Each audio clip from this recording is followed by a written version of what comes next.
Hello guys, how are we doing? Welcome back to the Free Hammers. Don't usually do 2 videos a day, but you know, like, more rhetoric's coming out and more stuff about the punishment that these Premier League clubs can face. You know, I did my video this morning about what I think will happen and what should happen. You know, what should happen is, European bans, fines, potentially some points deductions here and now.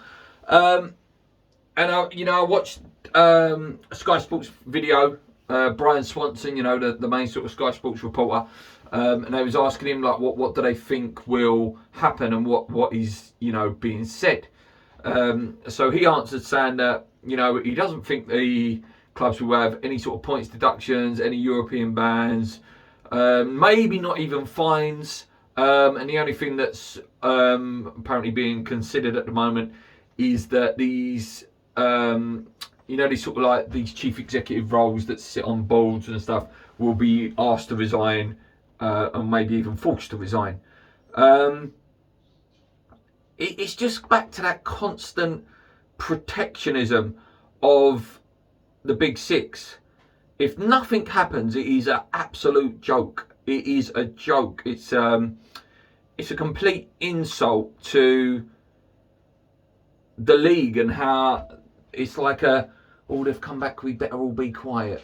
Let's just leave it. Yeah, there's a classic line I hate in life, actually, in life in general. You get those people that are really mouthy and leery, and when they say when you get them angry and they anger you, other people around them will give them power still by going, it's okay, you know what they're like. And this is this sort of situation where it's like, you know what they're like.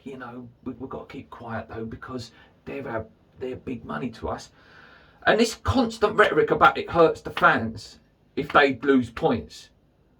These teams have had enough success. These teams have had enough anyway.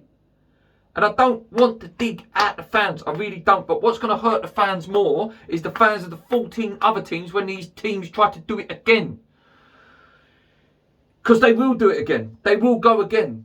Or, this Perez guy is constantly rattling on about how, he will continue to strive for this. If they are not punished severely and given some sort of sanction that says, do not try this again, the Premier League, the FA, UEFA, whatever it is, will have to go and explain that to the other clubs around the world that are left behind because of this. If they would have left, not only would the 6 teams fans that have left, be in their amazing Europa Super League, but the 14 other clubs in the Premier League, the other 92 teams that are in the English League, the teams that are in the Serie A, the teams that are in the Liga that are left to scrap for the rest, while these big teams scrap up all that, take all our players and take all the money. Explain that to them fans. They're the fans that will be hurt when this goes again. It's not over. It might be over for a couple of years. It might be over for a year. It might be over for 5 years. They will try it again. And we already see it. And I see Nicky's video today from West Ham Fan TV about how UEFA's proposals have gone.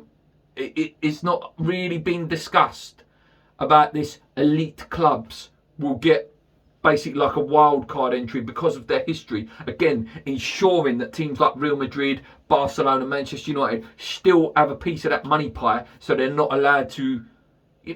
Basically, they're allowed to foul and still get the prize.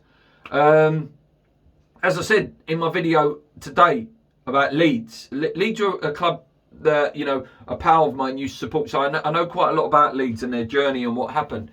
Peter Ridsdale tried his best. Yes, okay, you can argue that he was maybe he well overspent in the end. But at least, he was using the money to buy players, and he tried so hard to get there. And they failed. And the result of the failure is they didn't get the money that they expected.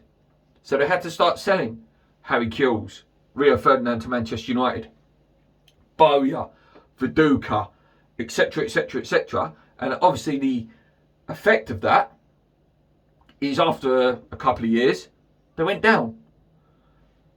Teams like Manchester United, Real Madrid and Barcelona shouldn't be immune from that happening.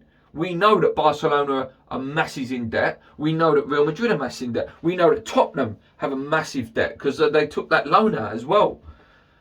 So why should they be immune to it? You know, because they've done good things in the past. Should we look at West Ham in the 60s? We won the Cup Winners' Cup. We was at Wembley 2 years in a row, and then our players went on and won the World Cup. Should we get that status because our captain's the only captain that has ever lifted the World Cup from as an Englishman? No. And this what's the word? They expect it. You know, this we deserve it. No, you don't. No one deserves it. It's like a boxer, for example, going, oh, actually, do you know what? I won the world title back then.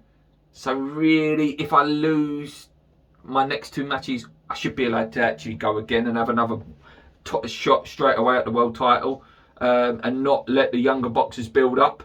It's ridiculous, honestly. If they do not get punished, expect this to happen again. Don't expect this to go away. The conversation will go on and on.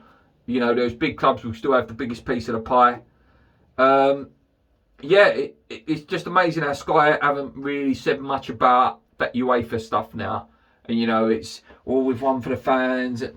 No, listen, the fans have won a battle to a certain extent. But this, you know, if they don't punish, the fans will, in the long term, inevitably lose the war. But I say, it remains to be seen, guys. Let me know what you guys think. I've absolutely rambled on here and gone off on tangents like I have done.